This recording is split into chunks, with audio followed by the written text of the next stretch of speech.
everyone, I hope you're all well and welcome to my channel. If you're new here, thank you for tuning in and don't forget to hit the subscribe button and check out my channel for more. My name is Katie and today I'm going to go beyond the SCRAWLRBOX. In one of my previous videos, I unopened and followed the prompt for July 2019 number 47 SCRAWLRBOX. It included 3 tubes of water mixable oil paint, a soft flat brush, a 2B pencil, 1 small canvas board, a palette knife with palette paper. And if you haven't seen that video, just check out the playlist and it should be in there for you to have a look.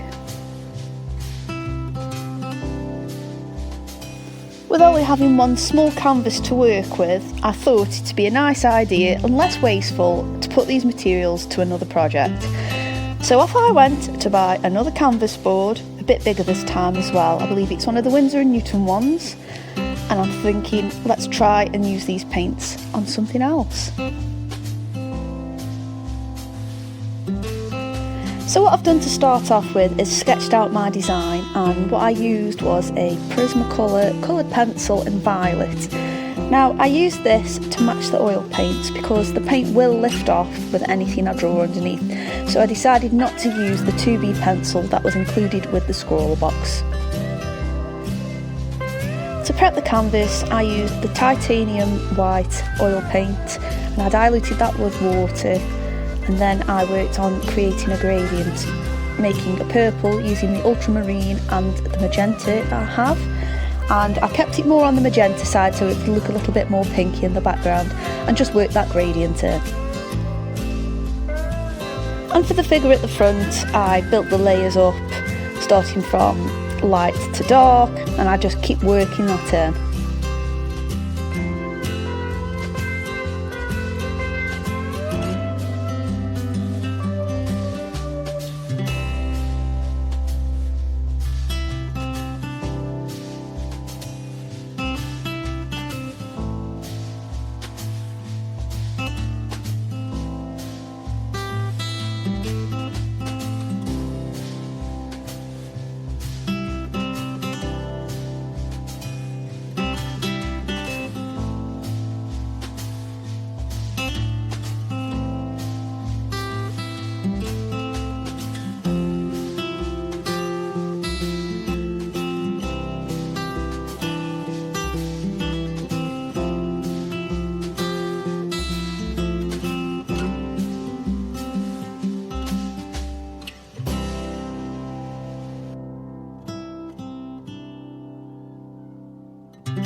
As I'd got quite a limited palette to work with, I wanted the painting to feel calm and tranquil, to reflect the colours that I had. The figure of my painting, she's just sitting there calmly. Maybe she's waiting for a sunrise or sunset, just reflecting on her surroundings perhaps.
found using these paints on a larger canvas this time much easier compared to using the tiny one that we got with SCRAWLRBOX. I did actually really enjoy that last project we had. It would have been nice to have perhaps had maybe 1 or 2 additional stretched canvas boards, because I think that one tiny board and the amount of paint we got, I don't think it really allowed us to explore the material all that much. I mean, it was an amazing project, but that would be my only criticism.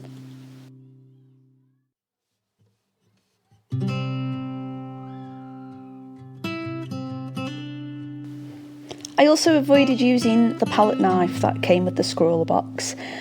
I wanted to see what I could do with these paints just using my paintbrushes, and I've actually got quite a lot of different sized ones, so it meant I could apply it in different ways. The brush we had with the SCRAWLRBOX, I mean, it was a really nice brush, but for the size of the canvas it was perhaps just a little bit too big for more intricate details. So being able to use a variety of brushes on this did improve my experience. I was able to get blades of grass details in, and the details on her hair and on her face, which I might not have been able to achieve with the palette knife or the thick brush beforehand. I really love how these paints don't smell at all. I find that so much nicer to work with compared to other oil paints I've used, the more traditional ones.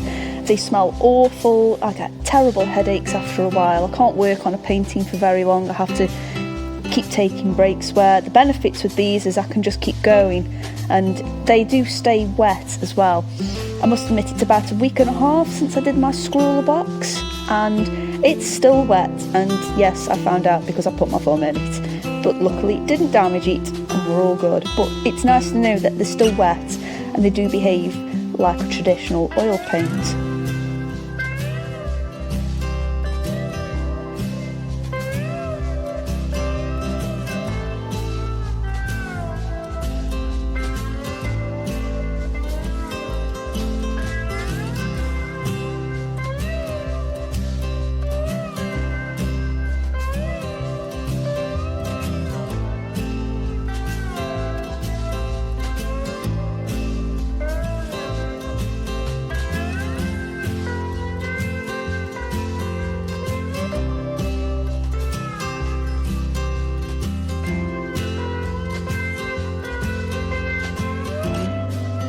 I'm just adding a few finishing touches here and there. I really like how the blades of grass went down.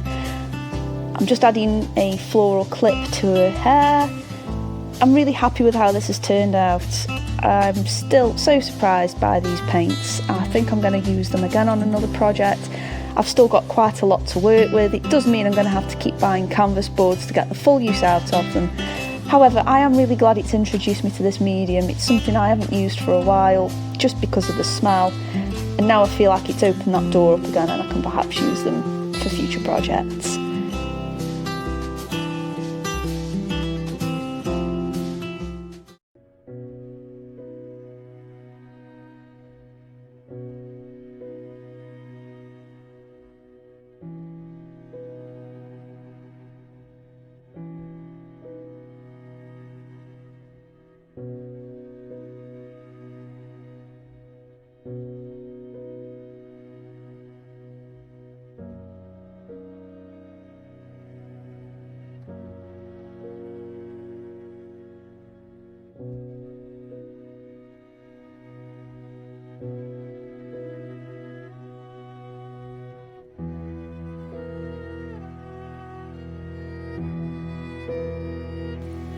So I'm just finishing up with the cloud details there.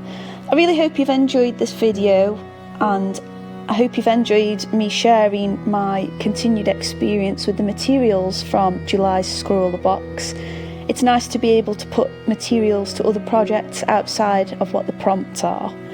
If you have enjoyed this, don't forget to hit like, don't forget to subscribe. Thank you for watching, and bye!